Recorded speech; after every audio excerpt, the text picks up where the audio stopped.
everybody, we got Jay here. I'm going to do a quick shop episode about soldering. I've had a lot of people ask me questions about soldering. I'm in my little CB shop right now. So I've been working on CB radios for 35 years.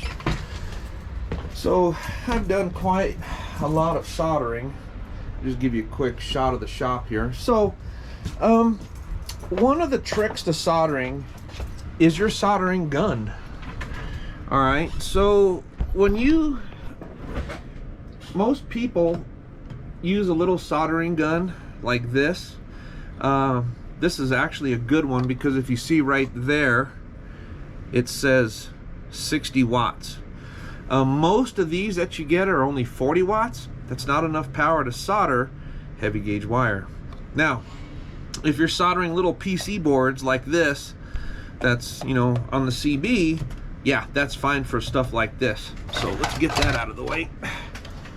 But when you start soldering heavy gauge wire, you need a better soldering gun. And the reason why is this heavy gauge wire works like a heat sink. So when you put the soldering gun to it, this wire will pull the heat out of the soldering gun. So if you're soldering, say, bullets, right, for a speed controller, this is a little holder made by Hot Racing. It's very high quality, very nice. I love Hot Racing products. However, this is made out of metal. That's going to work like a heat sink. So what I do is I make this really expensive holder out of a piece of wood and drill a hole in it, and then you just stick it in there like that, and now we can solder. So another trick is, if you noticed on this soldering gun how small the tip is as opposed to how big the tip is on this one, right? So the soldering guns that I like to use is that one right there. That's a Weller. Yeah, they run around 100, 120 bucks, whatever, but if you do a lot of soldering, it's well worth it, because this gun, when the temperature of the tip of the soldering gun drops, it will automatically change and keep the heat at whatever temperature that you set it. So that really helps a lot. So let's see if we can get I don't know if we can get a good view on this or not, guys. I'm trying here. So if you notice on, I don't know if we can see it on camera, I got two different wires here. These are both 10 gauge wires. But if you look at the wire itself, you see on this white one how thin that wire is as opposed to this, and it's made out of a different material, right? You do not want to use this style wire on any RC car that pulls a lot of power.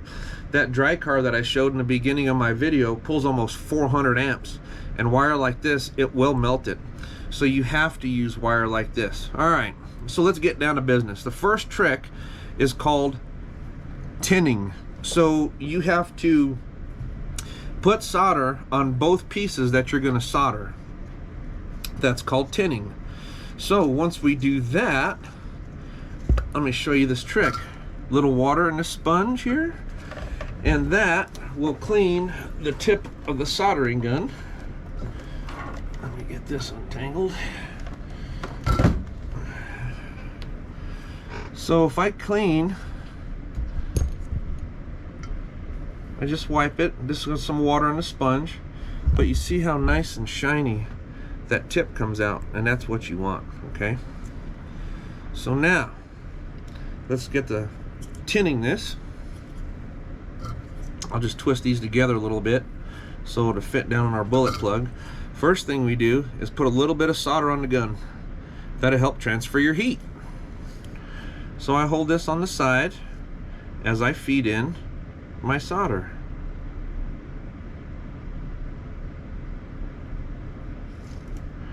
All right, simple. See how quick that was? See, we got a nice tin on that, right? But nothing there. So we got to put some on that side.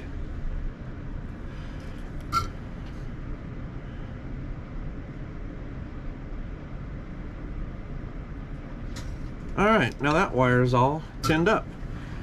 Now look at that. I can hold this wire right there, and it's not even warm at all, because my soldering gun was able to heat the wire quickly, and you don't have to sit there and sit there and sit there. Then all of a sudden the insulation on the wire starts melting and stuff, that tells you right there you do not have an adequate soldering gun to do the job. Alright, so now on our bullet, same thing. We'll just put a little dab of solder on the gun, and we're going to hold this on the side of the bullet. So once that heats up, then we can fill this cavity. Look at that, full of solder. Look how quick that warmed up.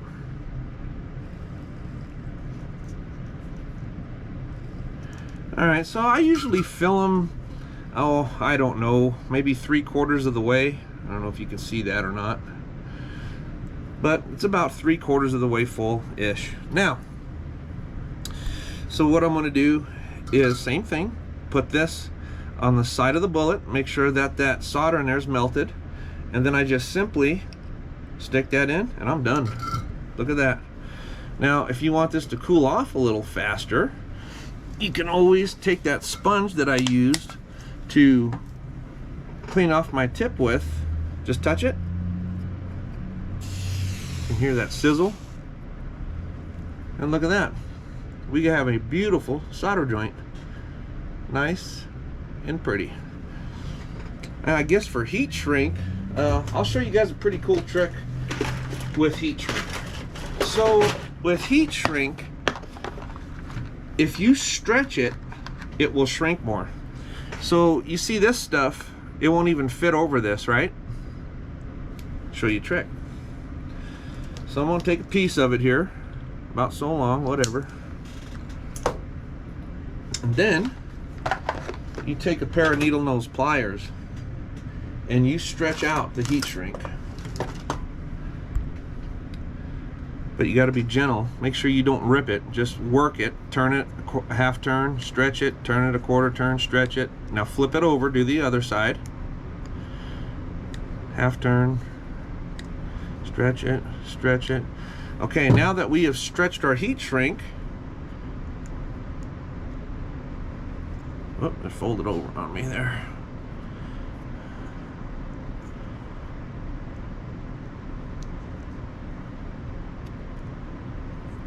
That's a real tight fit, right?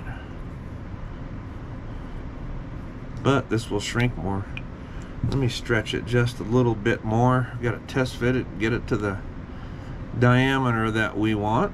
There we go. Look at there.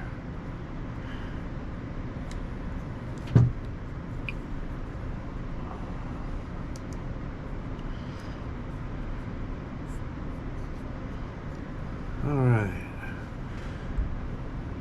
Well, I got a darn fly here in the shop that just won't leave me alone. He must like my cologne or something. Alright, so we'll slide this right to there, and then we'll just touch it with some heat. There you go. Got some nice heat shrink. Simple as that. Alright, so that's all that is. Now, let's say we want to solder two wires together. So we got these two wires right here, right? So what I like to do is, when you go to solder two wires together, especially in a drag car, something that pulls a lot of amperage, you really have to make sure that you have a good solder joint. So what I do is I usually take these two wires and I push these two wires in on each other. I push them together, and then our little helping hands there is going to help our hands. Right, so now we just kind of roll this over, make sure it's nice and flat and round and pretty. So we'll put this here in our little helping hands to hold our wires. Now we don't have to hold it. So now we do the same thing. Clean our tip off on our water sponge. Put a little bit of solder on the gun to transfer the heat.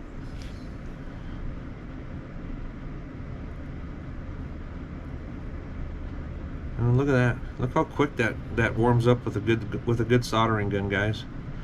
That is the whole trick. So when you look at soldering guns, you want at least 60 watts or higher. If you get an 80 watt, it's even better. Alright, now we'll turn this over. See how I was just touching that wire and it's not even hot? Alright, that's barely even warm.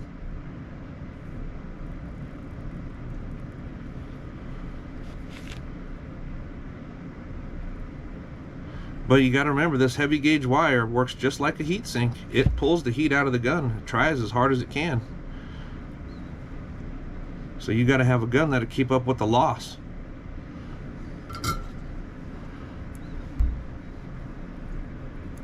Alright, so now we got that.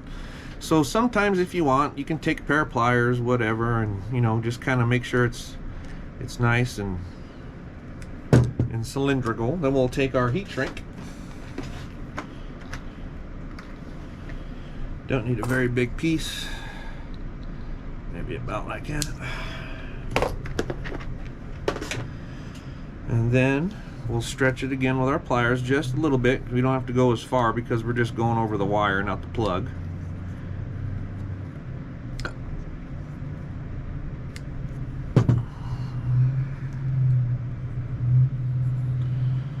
Look at that. We'll put that right there.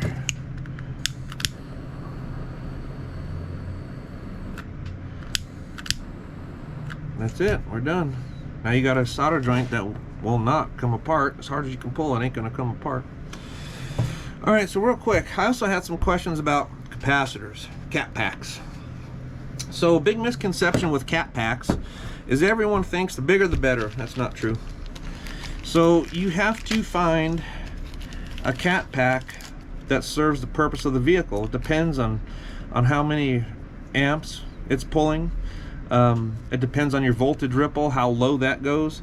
But what you got to remember with cat packs is when you launch and that cat pack dumps all that voltage, as soon as it dumps, it wants to recharge. So I noticed, like in my drag car, that I started losing a lot of top end speed. I saw it on the GNSS and I saw it on the TrackMate timing system. So let me get my car over here and I'll show you what I'm talking about. Alright, so this was my car that I ran a 173 to 86 miles an hour about 6 months before everyone else did it. There's a lot of tricks on this car that I just added to it through real drag racing. I grew up drag racing. My father owned a speed shop. So if you notice this capacitor pack, it is actually soldered right here. And I've only got maybe an inch of wire going into the speed controller. So you want, first of all, to solder that cat pack as close to the speed controller as possible, so you don't have loss in the wire like these long wires. So if I was to solder this cat pack in here, one thing that I would definitely do is I would take these wires and I would cut them probably right there, and then I would solder them in right here. Now this is a 2800 microfarad capacitor pack. So for this car, it works good. I think I have a, if I remember right, it's something ridiculous, like a 0.12 voltage drop, so it's 1/10 of a volt on ripple. So I got this car set up really nice. This works really well. But when you get a big cat pack like this, or even something bigger, you're gonna actually hurt yourself on top end. So keep that in mind. And that's something that, you know, I can't say yes, use this pack. I don't know what motor, what ESC, what you're pulling, what the car's weight is, how the weight transfer is. The more weight transfer you get, the more traction on the rear tires, your amp load goes up. So like I said, you know, 173 to 86 miles an hour, this thing averages between 390 and 400 amps that it pulls. So out of a 7200 milliamp Phantom 2S3P pack, I might get 2 or 3 passes out of it and the battery's dead. That's how much amps that it's pulling. Okay, all right guys, so if you have any questions, please comment.